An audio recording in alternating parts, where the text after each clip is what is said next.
ఎవరు? నేను విక్రమ్ని మాట్లాడుతున్నాను. నేనే నీ రివాల్వర్ తీసుకెళ్లి ఆదిని వాళ్ళ మనుషుల్ని కాల్చి చంపాను. రివాల్వర్ కనపడటం లేదు అని చెప్పలేవు, ఎందుకంటే ఎందుకు కంప్లైంట్ చేయలేదు అని అడుగుతారు. సరే నేనే షూట్ చేశాను అని ఒప్పుకోలేవు. హైయర్ ఆఫీసర్ పర్మిషన్ లేకుండా ఎందుకు షూట్ చేసేవరా అని నిలదీస్తారు. కాకినాడ కాజా గురించి తెలుసు కదూ, దాన్ని నోట్లో వేసుకోగానే ఐస్ క్రీమ్లో అలా కరిగిపోతుంది. అదే వేరే ఊరు కాజా అనుకో, తినేటప్పుడు పళ్ళల్లో చిక్కుకుని కాస్త ఇబ్బందిగా ఉంటుంది. నేనిచ్చిన చూడు ఓ కాజా, దాన్ని నువ్వు మింగను లేక కక్కను లేక. ఏంట్రా పెద్ద కాజా, ఎక్కడున్నావురా నువ్వు? ఫోన్ ఇవ్వు.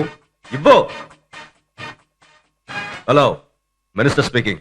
సార్ నమస్కారం సార్, నేను కాజా కొట్టు నుంచి మాట్లాడుతున్నాను. సార్ కాజాలు ఆర్డర్ ఇచ్చారు, అవి తీసుకొచ్చి ఎక్కడ ఇవ్వాలి? కాజాలు?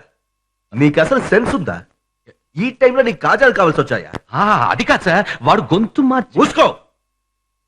రేపు ఎంక్వైరీలో ఏం బదులు చెప్తావు? ఇవన్నీ ఆది అనుచరుల బాడీ నుంచి తీసిన బుల్లెట్స్. ఈ బుల్లెట్స్ నీ రివాల్వర్ నుండే ఫైర్ అన్నట్టు కన్ఫర్మ్ అయింది.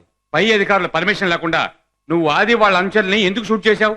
నేను షూట్ చేసింది మహానుభావులను, దేశోద్ధారకులను కాదు, దేశద్రోహుల్ని, కిరాయికి హత్యలు చేసే క్రిమినల్స్ ని. ఇది చూడండి సార్, వాళ్ళ మీద ఉన్న కేసెస్.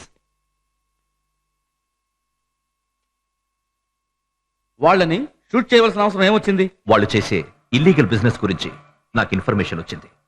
నేను అరెస్ట్ చేయడానికి వెళ్ళాను, నన్ను షూట్ చేయాలని చూశారు. వేరే దారి లేక సెల్ఫ్ డిఫెన్స్ కోసం నేను వాళ్ళని షూట్ చేశాను. అందుకని మీరు నా మీద ఎలాంటి యాక్షన్ తీసుకున్నా పర్వాలేదు సార్. సిటీలో రౌడీజం చేస్తున్న ఓ ముఠాని నామరూపం లేకుండా చేశానన్న తృప్తి నాకు చాలు సార్. అయితే వాళ్ళతో పాటు ఉన్న ఆది ఏమైనట్టు? అతన్ని కాల్చాను సార్. అతను బుల్లెట్ దెబ్బతో తప్పించుకోవాలని మురికాలువలో దూకాడు సార్.